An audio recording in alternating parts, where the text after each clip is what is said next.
In our last art fix, we talked about the work by Hieronymus Bosch, the Garden of Earthly Delights, and we talked about how popular he was, how there were fakes, but also there were other artists who were very much inspired by him. This art fix will look at a work by Peter Bruegel the Elder, whose work is similar to Bosch's in a great number of ways. This work in particular, you'll notice in each of them that the landscape is sort of tipped up. We have an eagle-eyed view down over the landscape that is just teeming with different figures that kind of invite you to look at them one by one. There isn't sort of a single figure that's the overall focus, but rather this landscape's full of figures. And again, we get to see all the way to the distance, but there's very little sky involved. It's almost entirely the view of the landscape. Second thing is a sort of infectious sense of humor that each of them has that seems to suggest that they like what they're seeing, that they're presenting to you something that's appealing, but at the same time perhaps carries a darker message. And with that in mind, that's the third thing that they have very much in common is the sense of moralizing, using the image to present moral lessons, and in particular showing us or suggesting to us the proper way to live by actually illustrating what happens when you live in an improper way. This is very much in keeping with other works that we've looked at from the Low Countries in the 16th century, where we see humor and bad examples used to provide moral instruction. So in class we talked about the mat-sized work of the ill-matched lovers, using humor and bad behavior to instruct us on proper moral living. So with today's work, we'll discuss this picture, the Netherlandish proverbs. What it does is it takes a number of sayings in Dutch, Netherlandish, if you will, Dutch or Flemish, and gives them visual form, little anecdotes, if you will, verbal anecdotes, verbal sayings that are illustrated for us and then stuck together in this populated, overpopulated landscape. Many of these Dutch sayings are well known and are still used today. So here we see quite clearly banging your head against the wall. This man with a knife, wearing only one shoe, rapping his head against the brick wall. So we still say that as well. These are the kinds of proverbial sayings that we'll see illustrated. Some of them have multiple references, but we won't be able to go through all of them. Like I said, there's around 80 to 100, depending on your count.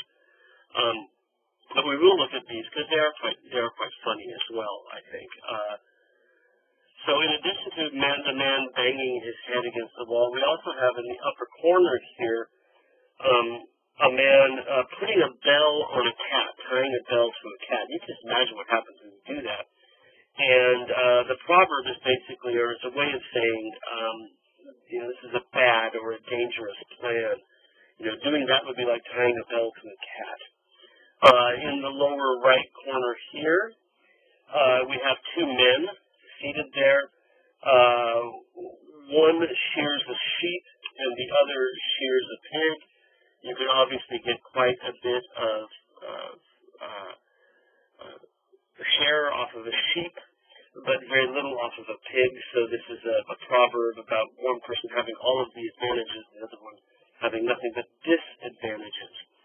You can also see in the background here, there's a pig who's taken the bung off of a vat to allow the wine to spill out. The pig pulls the plug is the proverb, and it's about neglect, the effects of what happens when you neglect your duties. The pig can then pull the plug. Other proverbs you might be more familiar with: on the distant horizon, we have the blind leading the blind, and both fall into the ditch. So here are three blind men working their way across the landscape.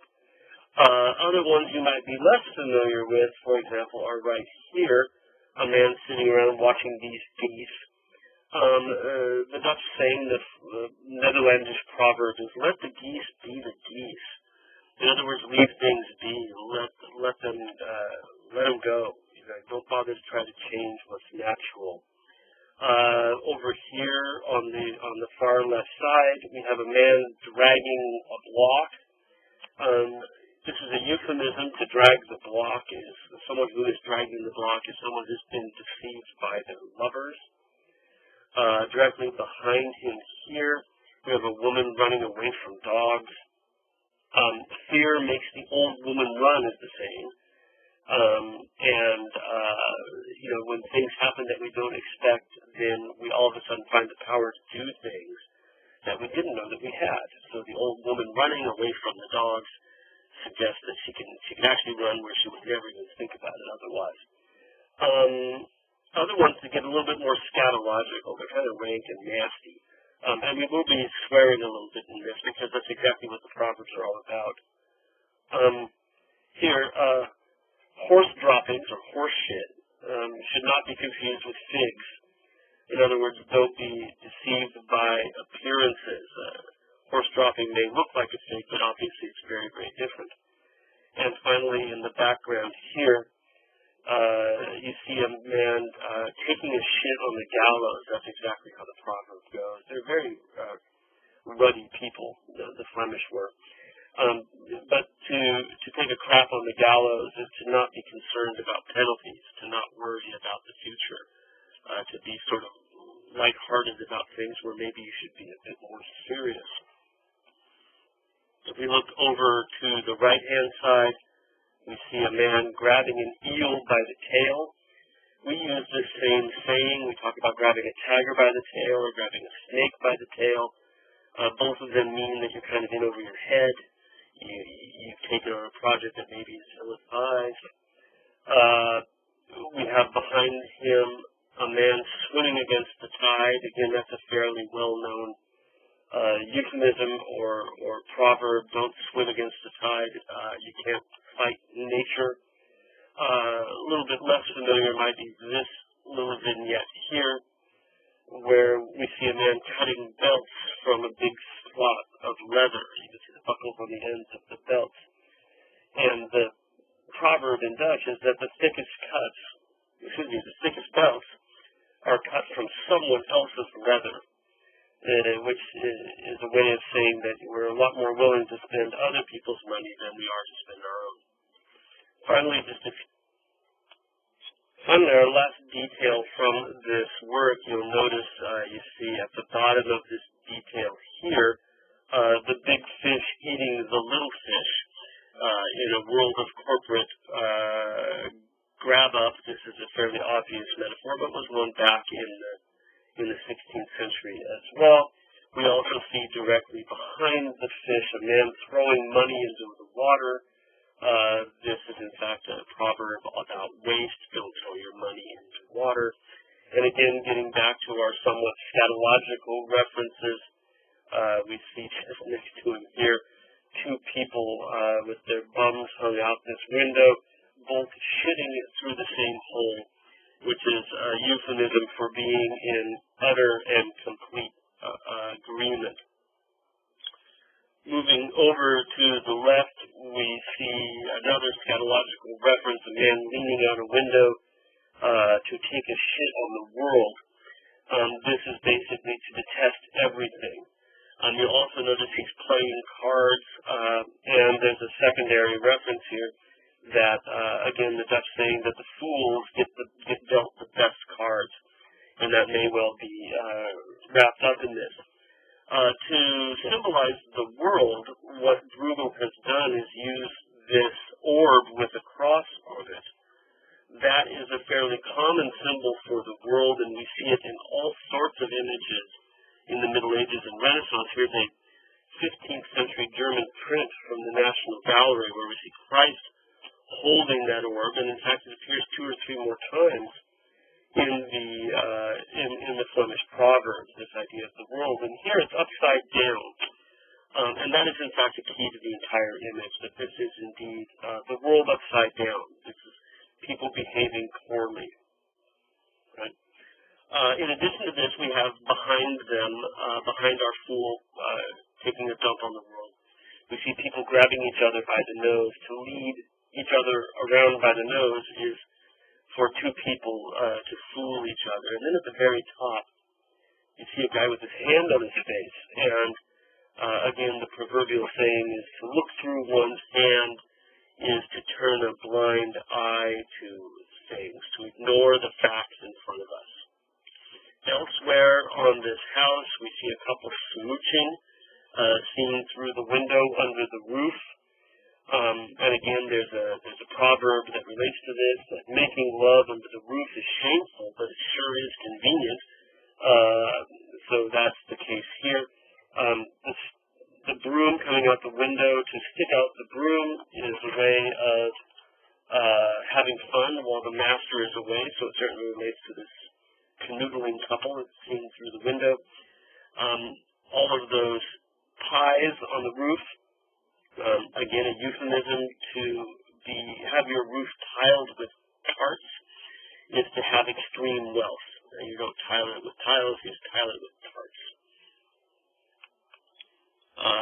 Coming down the side of the building to the right, we see a man urinating on the sign on the side of this inn, taking a pee on the moon. And in fact, to piss over the moon means exactly what you might guess. It means that people think way too much of themselves and their own abilities. He thinks he can piss over the moon. Directly behind him here, we have someone being shaved without lather. As you might imagine, without shaving cream. The guys in the audience can tell you that this is not a very comfortable thing to do, but shaving someone without lather is to be making a fool of them, and he's in fact dressed like a court jester with his donkey ears on to show that he's indeed a fool. Directly behind him and looking out are two fools inside one hood. Again, the idea of foolishness, but this is sort of like we say misery loves company, but they would say stupidity loves company.